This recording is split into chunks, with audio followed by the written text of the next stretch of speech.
Sultan Syahrir adalah a man of paradox dalam berbagai arti. Dalam tubuhnya yang kecil dengan tinggi tak mencapai 1,5 meter atau lebih tepatnya adalah 145 cm dan berat badannya hanya 45,5 kg. Namun di sana tersimpan energi yang sangat dahsyat dan intelijensinya sangat mengagumkan.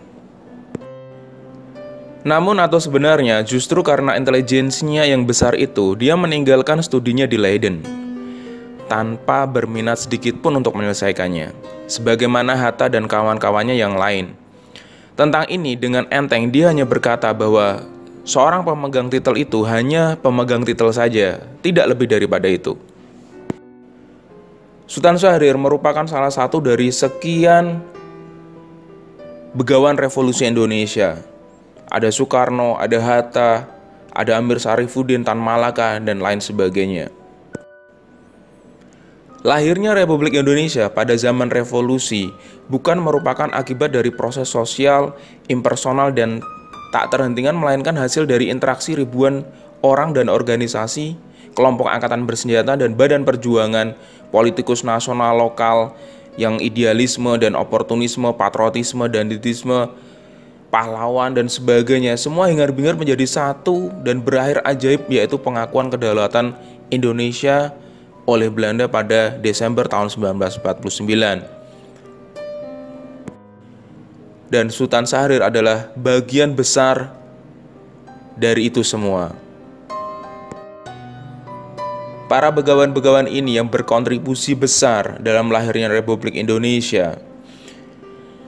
Namun setelah revolusi berakhir dan Indonesia mendapatkan kedaulatan, para begawan ini mengalami peruntungan yang berbeda, aliansi yang berbeda, dan juga perimbangan kekuatan yang berbeda. Dalam sejarah Indonesia, Sultan Syahrir adalah eksponen utama garis ideologis yang dapat disebut perpaduan antara tradisi sosial, demokrasi, dan liberalisme.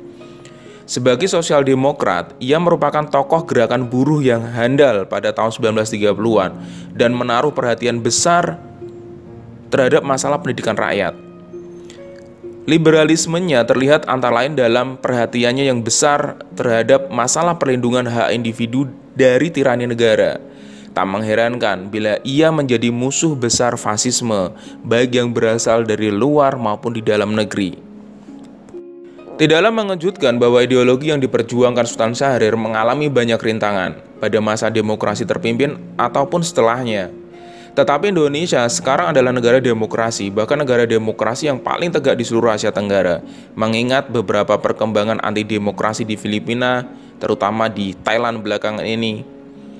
Sebagai negara demokrasi, barangkali kita berharap menemukan para ahli waris garis ideologi yang diperjuangkan oleh Sultan Syahrir di antara berbagai kekuatan politik yang sekarang bersaing secara bebas dan terbuka untuk memimpin Indonesia. Hatib Basri menyatakan Sultan Syahrir seperti sebuah kekecualian bagi zamannya. Mungkin ia terlalu di depan bagi masanya. Ketika nasionalisme adalah tungku yang memanggang anak-anak muda dalam kemerdekaan, Syahrir justru datang dengan sesuatu yang mendinginkan. Bagi Syahrir, kemerdekaan nasional tidak final. Tujuan akhir dari perjuangan politiknya adalah terbukanya ruang bagi rakyat untuk merealisasi dirinya, untuk memunculkan bakatnya dalam kebebasan tanpa halangan. Bagi Syahrir, kemerdekaan adalah sebuah jalan menuju cita-cita itu. Itu sebabnya Syahrir menganggap nasionalisme harus tunduk pada kepentingan demokrasi. Oke, itu saja info yang bisa saya bagikan. Thank you for watching. Mohon maaf jika ada salah-salah kata. Assalamualaikum warahmatullahi wabarakatuh.